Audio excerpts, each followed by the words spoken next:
Noah. So had a little situation. Noah's been aggressive this year. Yeah. I don't really tend to tell my drivers how to drive. Obviously, him and Justin get together. That's never great when the teammates are going to crash. But if you're going to race in the Xfinity Series with 2 to 4 cars on the racetrack every single race for over a decade, they're going to hit each other every once in a while.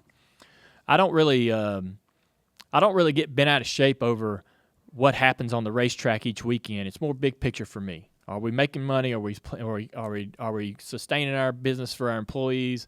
Are we consistently finishing well in the points and championships to be able to sort of meet our budget? Things like that.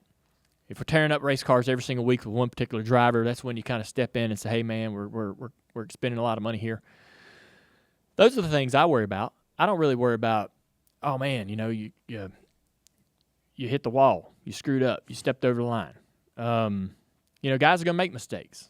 We can't get in there and micromanage what's going on the racetrack. But I will say, this past weekend, I'm in the NBC booth doing the Xfinity race, and Noah gets into the back of that 18 car, and I was in a position where, hey, I'm a car owner, but when I get in that booth, I have to take that hat off, and now I got to call it straight. I can't insulate my guys. I can't take care of them, and sometimes I'm much harder on them than the other guys, just to make sure the fans understand that there's no bias, right? Yep.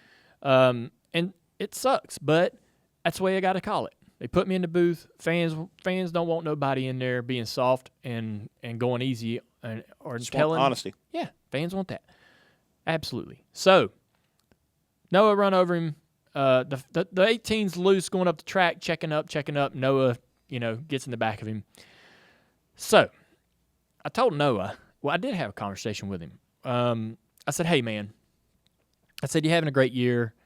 I said, "But think about it like this. Like, that happened on lap 5. Everybody saw it. I had to say, look, it was early. That was something that shouldn't happen that soon in the race. And I had to call it like I saw it, right?" I've since had some conversations with Noah and his crew chief, Dave. They certainly feel like that we went a little hard on Noah, which I can understand. They have SMT data that they can look at on that 18 car and know exactly how much he dumped the throttle and all those things. But the kid never been there before, never been to Texas. He's running around Texas. Like Riley Herbst. Yeah, never been there. Yeah. Like, man, when you go to a track that you've never been at, it takes you maybe the whole weekend. There's no practice. Yeah, it takes you the whole weekend to figure it out. You go out there and your first 10 laps in practice are way off. You're not doing anything right. So here he is just trying to get around the track. Poor guy. And, Noah's like, "I ain't got time for this." Yeah.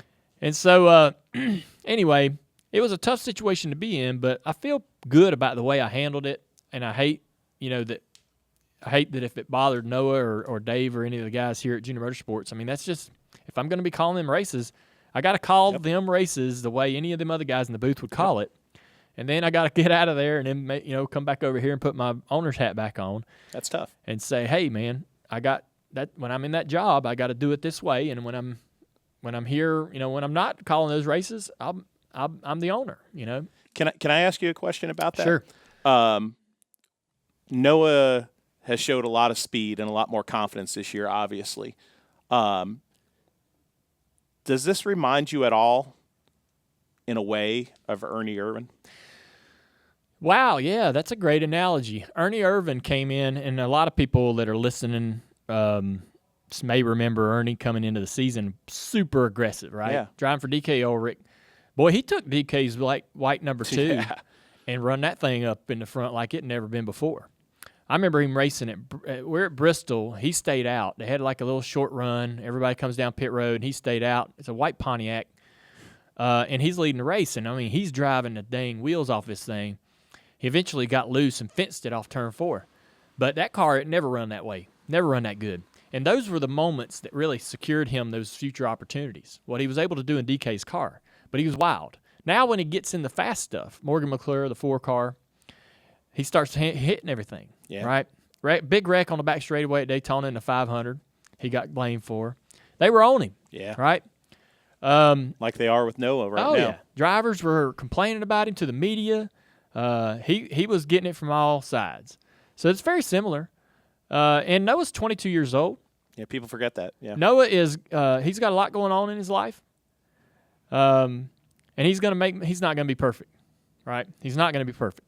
But what I said to Noah was kind of like that. What I think about, I'll say this. What I think about that is if that thing with the 18 happens with 2 to go, 5 to go, is it a big deal? The people really hammer Noah as hard. It happened in lap 5. That was the deal. And I told Noah, I said, when you go into the chase, got to put $1 in the jar. When you go into the playoffs, you're going to have to drive that way when necessary. All right? If you want to win the championship, you might have to throw the gloves off, right? But if you don't want that reputation all year long, right? It's just like that race. It's not maybe the best thing to have that happen at lap 5, but if it happened at lap 5 to go, 2 to go, people are going to see it a little differently. Some people are still going to call it the same way, but you get a little bit more of a break because it's at the end of the race. Time to go, right? So maybe think about the season that way. Yeah. You know, maybe don't be dumping guys at 5 races into the year. Maybe think, man, I might need to be aggressive at the end of the season, so let me take a little vacation here and go easy on these guys, take care of them. And then when when all the chips are on the table, I'm coming there and take what's mine. So, but number one rule, right? If you're an owner of a race team and you got a driver doing this kind of stuff, the number one rule is you don't want to slow them down. No. Right? So when you sit down and you try to have a conversation about it, you just don't want to slow them down. Because you got to have those guys hungry and going out there and confident and driving hard. It's a really tough thing to try to tell somebody how to clean it up a little bit, but yet not take the edge off, right? Not take the speed out of them. So, but again, Noah's 22 years old. He's young. He's learning. I'm not going to get in his way. I'm going to let him keep on going, keep on learning. Guy's going to make more mistakes. I'm going to promise you that. Everybody's going to do it. All these guys in that field, I mean, look at them. There was 3 19-year-olds in the field Saturday. There was one 50-year-old guy, David Starr. Nobody in their 40s in the crazy. Xfinity race. Nobody in their 40s. The next oldest guy to David Starr was Justin, I believe, at 36 years old. You're kidding me. No kidding. Holy crap. Young. That's what that series is all about now. The identity has changed. I wish they had more veterans to race with, but that's that a conversation for another day. That is a great day. conversation for another day. And I'm gonna be honest with you. I was on team get all the Cup guys out. I was all about it when they were talking about limitations and all that stuff. Yeah. And there's a lot of positives to not letting the Cup guys run so much, but there's some negatives that we're starting to see, or I'm starting to see. Yep. These young guys crave it. They crave the opportunity to race Kyle Busch and Harvick and all those other guys. They crave it. But they learn stuff by racing. We with all them. know that. Yes. Yeah, they learn a lot, but they want to race them. And something that I heard from Harrison Burton, I'm going to end the open segment on this. Harrison Burton said in an interview, a conversation we were having with him, he said, racing against Kyle Busch, I learned a lot, but beating Kyle Busch can change my career. Wow. So these guys, I mean, in a time where all these guys like Noah, Harrison, they're all trying to make their mark, right? They're all trying to land that amazing opportunity, that next opportunity in the Cup Series.